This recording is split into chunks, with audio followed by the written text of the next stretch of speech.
did it feel for President Barack Obama to, you know, sing praises about your company? And where are you? That was 2013. Where are you now?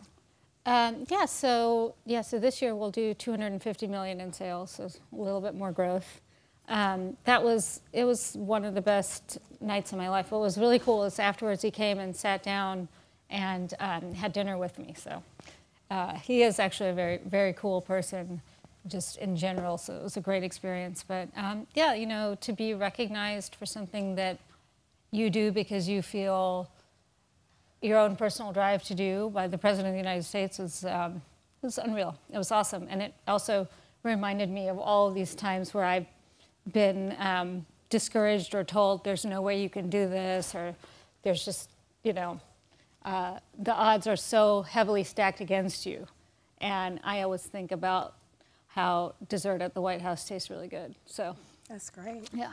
Well, take us back then to Mother's Day 2006 when you launched Happy Family. What was the vision for the company then, and what's your mission now?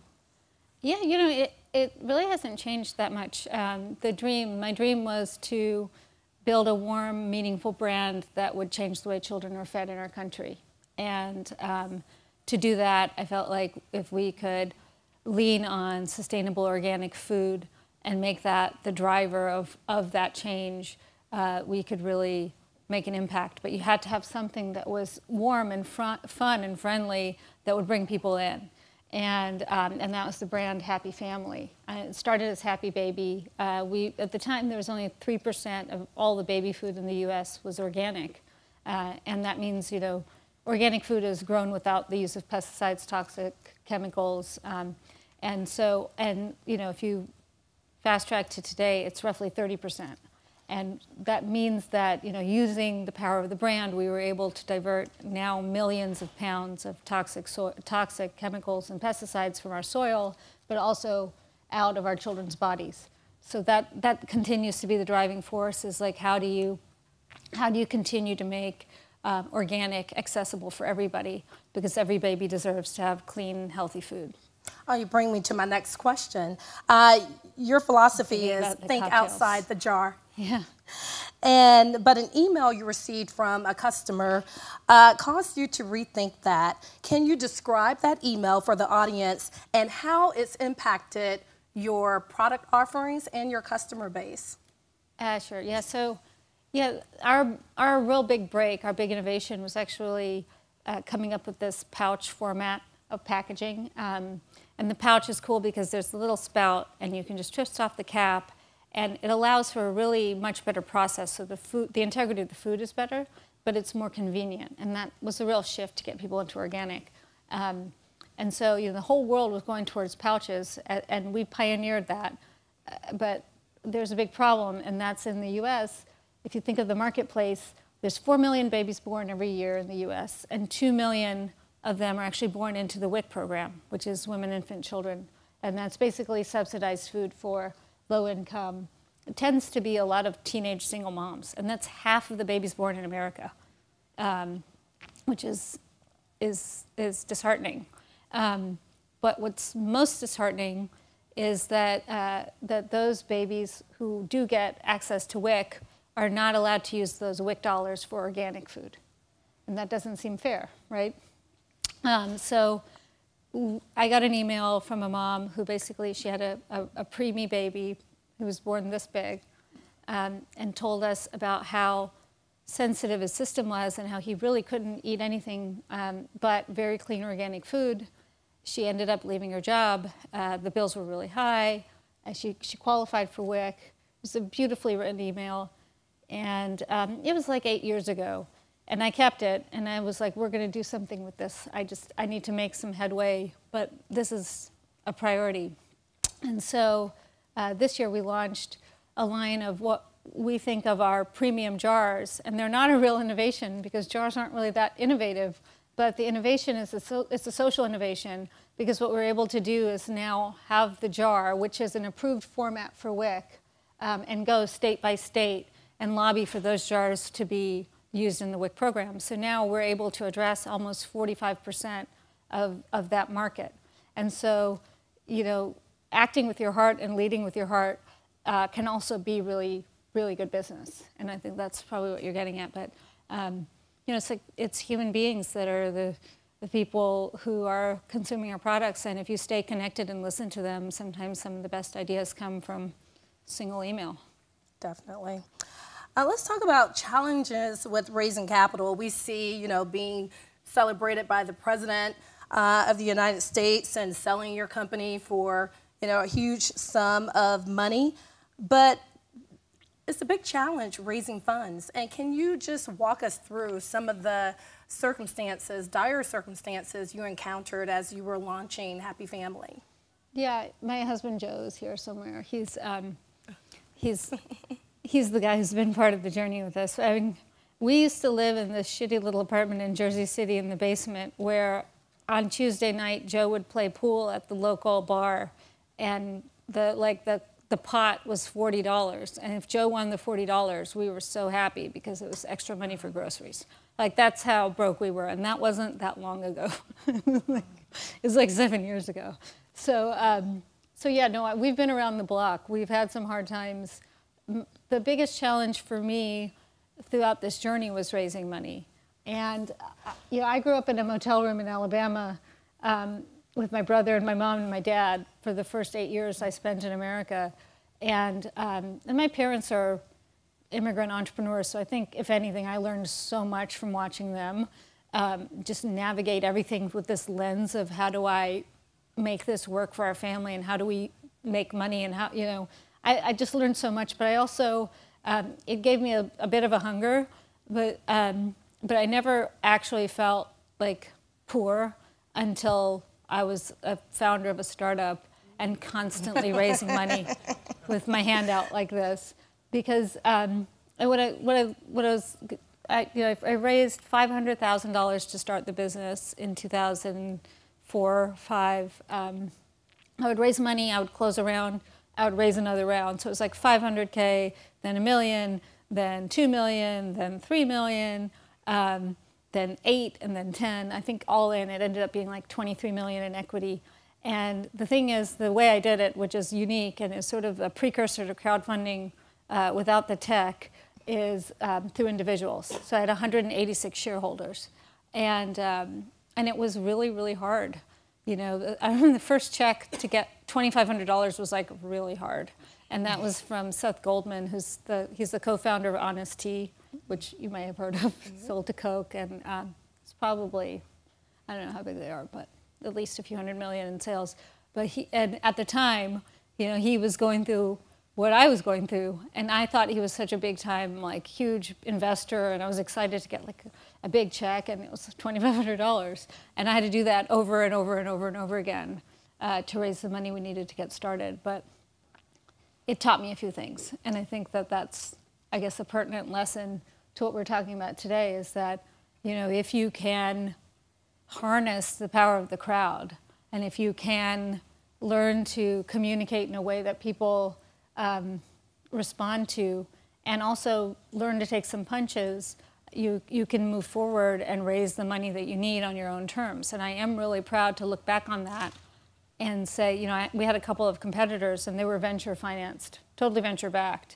And even by the end of when I sold Happy, I didn't own a majority stake in the business, but I had all the control in the business because every penny I raised was on my terms, which is pretty unique and exceptional in a way that I look at today's world and I think, wow, this is really great, because entrepreneurs today, you really can, you can rest on the merit of your idea. You don't necessarily have to have a certain, I don't know, set of personality traits or a certain pedigree. Maybe you don't have to have an MBA from a top school, you know, which I felt like I had to have because I grew up in a motel room in Alabama. Like, who's going to give me money to start a company? And I felt like I had to do all of these things. But now I feel like there can be a lot of merit just on an idea and a mission alone. You brought up a great point. I spoke earlier with Lee Radford from P&G Ventures, and they talked about a new contest they're doing to solicit ideas. And you entered a contest which proved to be a pretty big turning point for your company. Yeah. It's kind of, it's awesome.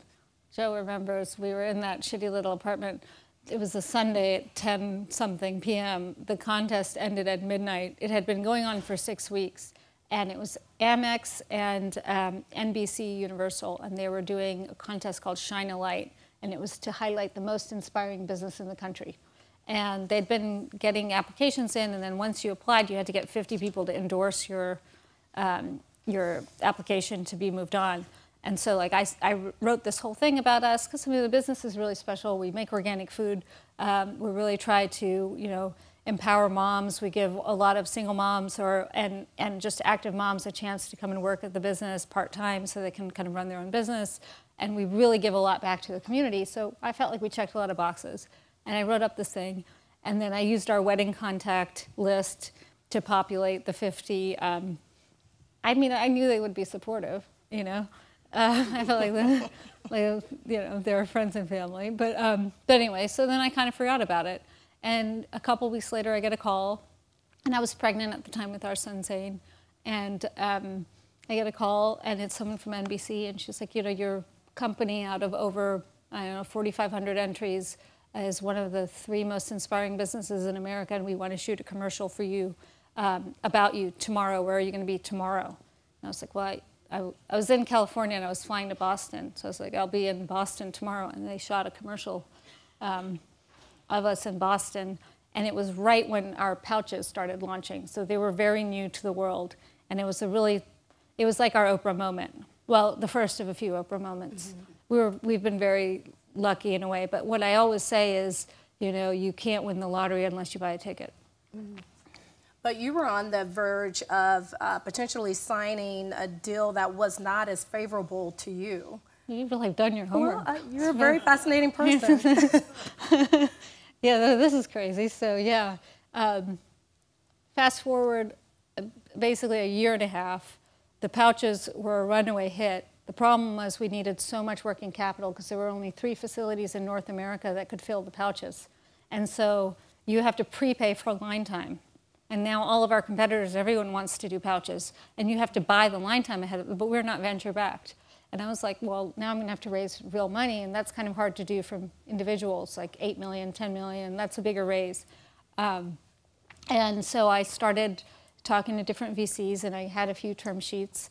And around that time, Amex had called again, and they wanted to do a web documentary about our business. So I was like, all right, well, sure. It turns out, so the producer had a film at Sundance, and the director had 2 films at Sundance and had won an Oscar. And I was like, you guys are really like pull out all the stops for a web documentary, but okay.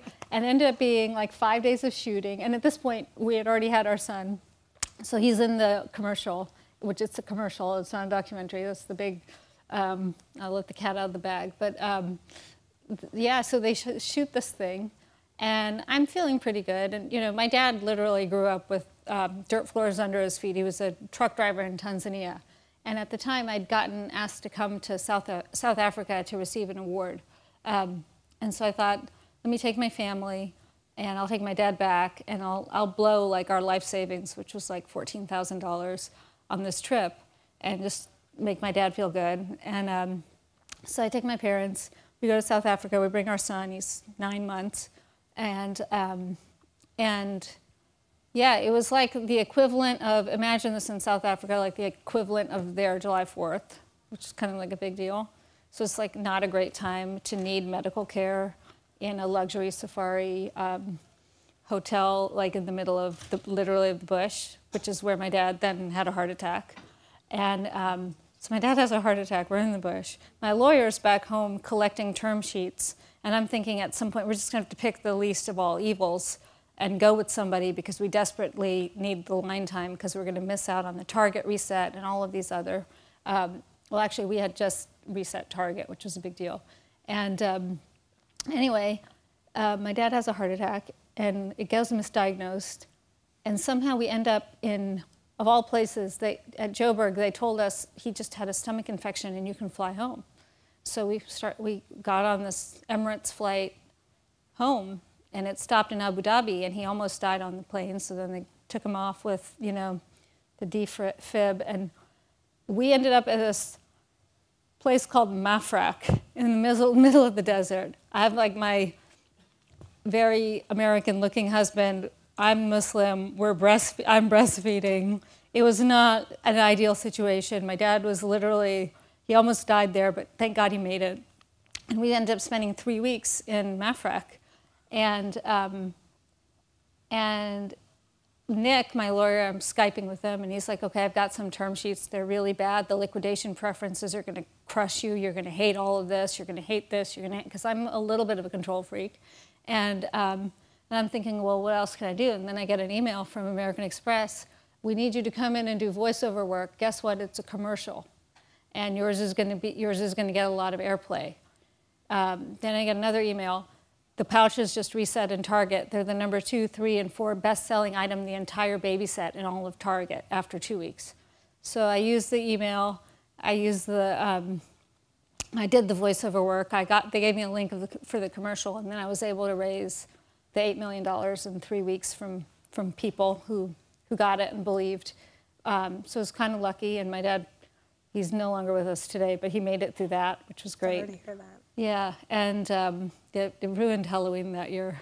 Yeah, anyway, so I got home, and we were able to raise the money, and it turned out, they played that commercial on the Super Bowl pregame.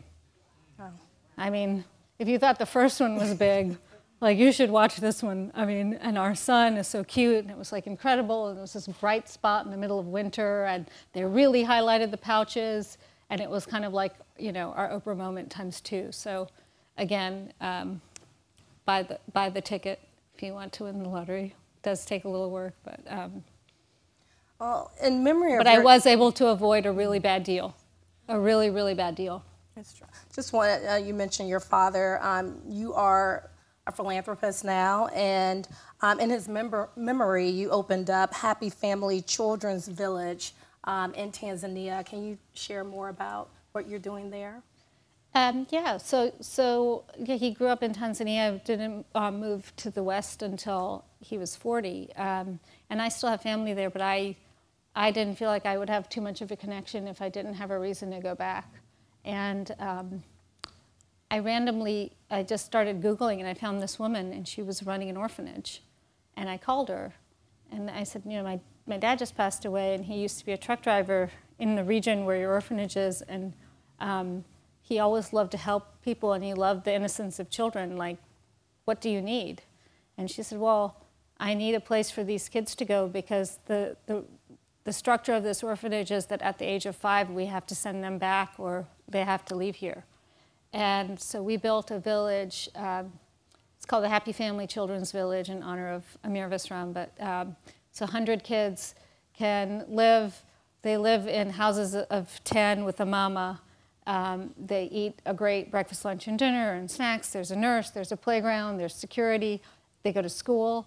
And then, just like me, they all have the chance to go to college. And actually, our first kid just got accepted into college. Oh, that's wonderful. Yeah, so it's just a nice way to stay connected. And there's a plaque and a pomegranate tree for my dad. So it's wonderful. Congratulations on that. Well, we're almost out of time, but I do want to ask, what's next for you as a social entrepreneur? I know you're investing now in quite a few startups yourself and serving as an advisor. So what's next for you? Yeah, well, for me, my mission, I feel like the mission at Happy Family, I can continue to expand on that. And what I think there's room for in the market is a game-changing brand that can really focus on creating a healthy environment for babies from day one to really protect their brains and to encourage optimal development. So I've got something up my sleeve, but I'll share it with you guys some other time where I don't want to cut into drinks. Well, we'll say stay tuned. Yeah. But Shazi, thank you so much for sharing your journey with us. Thank you.